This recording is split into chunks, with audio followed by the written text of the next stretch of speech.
తాకట్లో ఉన్న మీ బంగారాన్ని విడిపించి ఆ రోజు ఆన్లైన్ రేటుకి కొంటాం. Sharma gold company. నమస్తే ఉమా దేవరకొండ గారు. నమస్తే అమ్మా. పుబ్బా నక్షత్రం వారికి గనక మనం చూసుకుంటే ప్రతి ఒక్కరు అడుగుతూ ఉంటుంటారు, నక్షత్రంలో ఉన్న 1-2 పాదాల వారికి అండ్ దాంతోపాటు నక్షత్రాల్లో వచ్చే రాసుల వారికి ఏ విధంగా ఉండబోతుంది, అసలు పుబ్బా నక్షత్రం ఏ విధంగా ఉండే అవకాశం ఉంటుంది అంటుంటారు. ఎస్పెషల్లీ ఈ సంవత్సరం కనుక మనం చూసుకుంటే 2025 నూతన సంవత్సరం యాడ్ అవుతుంది కాబట్టి ఏమైనా మార్పులు చేర్పులు ఉండే అవకాశం ఉంటుంది అంటారా? ప్రత్యేకించి నక్షత్రం వారు ఏ ఏ విషయాల్లో జాగ్రత్తలు వహించాలి? అసలు ముందు మనం పుబ్బా నక్షత్రం అంటే ఏంటో చూసి వాళ్ళకి ఎలాంటివి బాగుంటాయో చూసి 2025లో ఎలా ఉంటుందో ఒకసారి మనం చెప్పుకుందామండి. ముఖ్యంగా పుబ్బా నక్షత్రాన్ని జ్యోతిష్ శాస్త్రంలో పుబ్బ ఉత్తర నేత్రద్వయోహో అంటారు. అంటే పుబ్బా నక్షత్రము ఉత్తరా నక్షత్రము రెండూ కూడా కంటి ఆకృతిలో, మన కన్ను ఎలా హ్యూమన్ ఐ ఎలా ఉంటుందో ఆ ఆకృతిలో రెండు తారలు, 2 నక్షత్రాలు కలిపి మనకు ఆకాశంలో దర్శనమిస్తాయి సింహరాశిలో. దీన్ని పుబ్బా నక్షత్రం కింద మనం గుర్తించవచ్చు. అయితే సింహరాశిలో చంద్రుడు 13.20 డిగ్రీల దగ్గర నుంచి 26.40 డిగ్రీల దాకా సంచరిస్తున్నప్పుడు ఎవ్వరు జన్మించినా, ఏ జీవరాశి జన్మించినా సరే ఈ పుబ్బా నక్షత్రం కిందే పరిగణలోకి వస్తారు. ఒకవేళ మీకు డేట్ ఆఫ్ బర్త్ లేకపోతే, మీది పుబ్బా నక్షత్రమా కాదా అనేటువంటి అనుమానం మీకుంటే మో టా టీ టూ అంటే మోహన్, ఆ రకంగా కనుక ఈ మోటా టీ టూ అనేటువంటి అక్షరాలు కనుక మీ జన్మనామం స్టార్ట్ అయితే కనుక మీది ఖచ్చితంగా పుబ్బా నక్షత్రమే, సింహరాశి. అయితే ఇంకా మనం ఆధిపత్యం కనుక చూస్తే పుబ్బా నక్షత్రం శుక్రుడి యొక్క నక్షత్రం అండి. తరువాత సింహరాశి కాబట్టి ఆధిపత్యం రవి వహిస్తాడు. తరువాత పుబ్బా నక్షత్రానికి అధిదైవము భగుడు. భగుడు అంటే సూర్యుడు అని అర్థము, అంటే రవి మళ్ళీ. సో 2 రవిలు, ఒక శుక్రుడు యొక్క ఆధిపత్యం ఉన్నటువంటి పుబ్బా నక్షత్రము మనం చెప్పాలంటే చాలా డీప్ నాలెడ్జ్ ఉన్నటువంటి నక్షత్రం అండి. సో దేన్నైనా సరే చాలా డీప్గా అర్థం చేసుకుంటా, రీసెర్చ్ చేయడంలో, ఒక దాన్ని క్రియేట్ చేయడంలో. ఎందుకంటే రవి శుక్రుల కాంబినేషన్ ఎప్పుడు కూడా కొత్త క్రియేషన్ని, కొత్తదనాన్ని కోరుకుంటారు, కొత్త ఇమాజినేషన్ కోరుకుంటారు. వీళ్ళు కనుక సినిమా ఫీల్డ్లో కానీ, డైరెక్షన్ ఫీల్డ్లో కానీ, ఆ క్రాఫ్ట్లో ఏమైనా పని చేయాలనుకుంటే ఖచ్చితంగా డైరెక్షన్ చాలా బాగుంటుంది వీళ్ళకి. అంటే ఒక కొత్త ఇప్పుడు ఫర్ సపోజ్ ఎక్కడా లేనిది వీళ్ళు కొత్తగా ఊహించి, విఎఫ్ఎక్స్ ఎలా ఉంటాయండి, ఆ రకంగా వీళ్ళు ఊహించి ఇమాజిన్ చేయగలరు ఆ కొత్తదనాన్ని. ఏ విషయాన్నైనా చాలా డీప్గా అర్థం చేసుకోవడం, డీప్ నాలెడ్జ్ దాని వెనకాల మూలం నుంచి అర్థం చేసుకోవడం వీళ్ళకి చాలా చాలా వచ్చినటువంటి విద్య. తర్వాత బాగా బ్రతకాలి. రవి శుక్రులు అంటే బాగా అట్రాక్షన్గా అందరికీ కనబడాలి, ఆర్భాటములు. తర్వాత నేను ఒక టీవీగా ఉండాలి, ఒక గ్రాండ్యూర్ లుక్ ఉండాలి, నాకంటూ ఒక ప్రెస్టేజ్ ఉండాలి, చాలా పరువుకి ఎక్కువ వాల్యూ ఇస్తారు వీళ్ళు రవి కాబట్టి. తర్వాత చాలామంది పలుకుబడి ఉన్న వ్యక్తులతో పరిచయాలు ఉంటాయి. పరపతి కావాలి, పరువు కావాలి, పదవులు కావాలి అనేటువంటి పెద్ద పెద్ద కోరికలు, ఆశలు ఇవన్నీ ఉంటాయి. దీని రకంగానే వీళ్ళ యొక్క ధోరణి, ఆలోచన అన్నీ కూడా ముందుకు వెళ్తాయండి. అంటే ఏదైనా సరే టాప్లోనే ఉండాలి. ఒక పాలిటిక్స్లోకి వెళ్ళాలంటే నేను ఖచ్చితంగా ఆ స్థాయికి వెళ్ళిపోవాలి, సినిమా ఫీల్డ్లోకి వెళ్తే ఆ స్థాయిలోకి వెళ్ళిపోవాలి. నిజంగా పుబ్బా నక్షత్రం వాళ్ళు కూడా ఆ స్థాయిలోనే ఉంటారండి. ఆ స్థాయిలో ఎందుకంటే వాళ్ళకు ఉన్నటువంటి డీప్ నాలెడ్జ్ కానీ, దేని మీద ఉన్న వాళ్ళకున్న కమాండ్ కానీ ఎవరికి ఉండదు.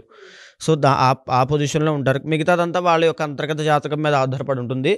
ఆ టాప్లో ఉండడం మాత్రం ఖచ్చితంగా జరుగుతుంది. అయితే నేను మళ్ళీ చెప్తున్నానండి, ఎందుకంటే నక్షత్రంలో జన్మించిన వాళ్ళు, ఏ నక్షత్రం అయినా సరే, దుర్ముహూర్తంలో పుట్టినా, వర్జ్యంలో జన్మించినా, రాహుకాలంలో జన్మించినా, అమావాస్య నాడు జన్మించినా, లేదా పుట్టేటువంటి సమయంలో పేగులు మెళ్ళో వేసుకుని పుట్టినా సరే, ఏ నక్షత్రం వాళ్ళకైనా దోషం పడుతుంది.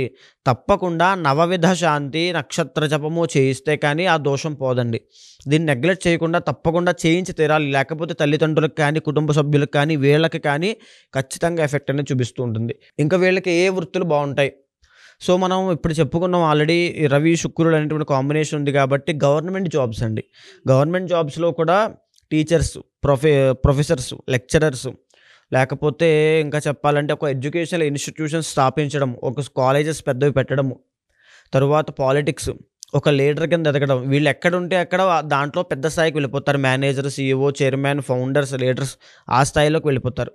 ఇంకా తర్వాత చెప్పాలంటే పెద్ద పెద్ద జ్యువెలరీ షాప్స్ అండి. ఎందుకంటే రవి శుక్రులు ఆర్నమెంట్స్ తయారు చేయడము, బంగారం షాప్స్, లేకపోతే అలంకార వస్తువులు అంటే ఆడవాళ్ళకి సంబంధించి చీరల వ్యాపారము, తర్వాత కాస్మెటిక్ బిజినెస్, బ్యూటీ ప్రొడక్ట్స్.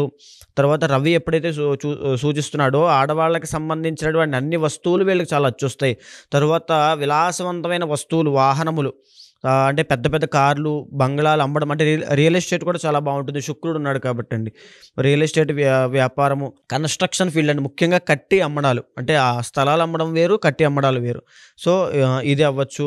ఇంకా దేంట్లో అయినా సరే వీళ్ళ యొక్క అంతర్గత జాతకం బేస్ చేసుకుని, ముఖ్యంగా నేను ఇన్ని చెప్పాను కదా, మిగతాది అంతర్గత జాతకం బేస్ చేసుకుని వెళ్ళగలిగితే చాలా టాప్ పొజిషన్లోకి వెళ్తారు. తరువాత ఇంకా మనం 2025 విషయానికి వస్తే, ఈ పుబ్బా నక్షత్రం వాళ్ళకి మార్చి 30 తర్వాత, మే 15 తర్వాత 2 ఉన్నాయండి. మార్చి 30 తర్వాత శని మారుతున్నాడు, మే 15 తర్వాత గురుడు మారుతున్నాడు. ముఖ్యంగా మే 15వ తారీఖు తర్వాత గురుడు మారిన తర్వాత వీళ్ళకి ధనం అనేది విపరీతంగా వస్తుంది, ధనయోగం పడుతుంది. ఇప్పటి వరకు సంపాదించి నిలబడట్లేదు అనేటువంటి విషయం మీరు ఉన్నట్లయితే ఇక ముందు కూడా అలాంటివే కనబడుతున్నాయి. ఎందుకనంటే విపరీతంగా ధనం రావడము, విపరీతంగా వ్యయం అయిపోవడం కూడా జరుగుతుంది.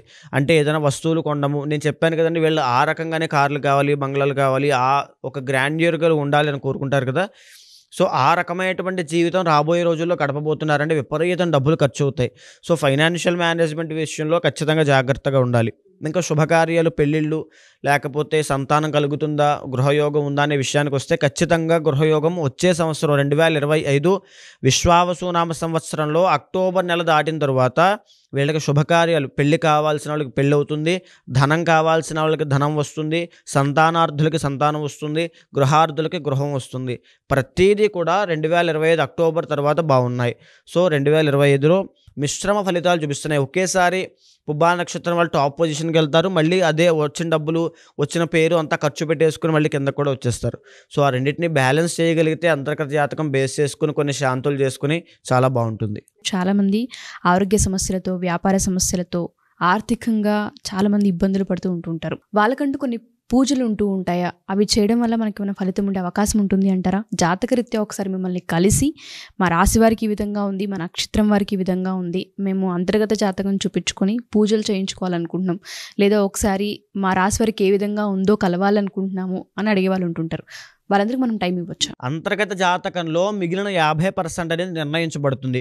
వాళ్ళ జాతకంలో గజకేసర యోగము, లక్ష్మీ యోగము, చంద్రమంగళ యోగము, లేకపోతే కాలసర్ప దోషము, కుజదోషము, ఇలాంటివి ఏవైనా దోషాలు, యోగాలు రెండింటిని గమనించిన తర్వాత వాళ్ళు ఏ ఫీల్డ్లోకి వెళ్తే బాగుంటారు, ఆ మనిషి సక్సెస్ అవ్వాలంటే ఏం చెయ్యాలి, ఏ పూజ చెయ్యాలి. ఇప్పుడు పూజ అనేటువంటి విషయం ఎంత ప్రాధాన్యత ఉంటుందంటే, సత్సంగత్వే నిస్సంగత్వం, నిస్సంగత్వే నిర్మోహత్వం అని చెప్పి శంకరాచార్యులు చెప్పారండి. అంటే మనం చేసేటువంటి కర్మలు, అంటే మన పూజల ఆధారంగా మన పూర్వపుణ్యము, పూర్వ పాపము, అంటే మన ఏదైతే ప్రారంధ కర్మ ఉందో దాన్ని మార్చుకుని మనకు అనుగుణంగా చేసుకుని మనం సక్సెస్ అవ్వచ్చు, విజయం సాధించవచ్చు అని చెప్పి శంకరాచార్యులు చెప్పారు.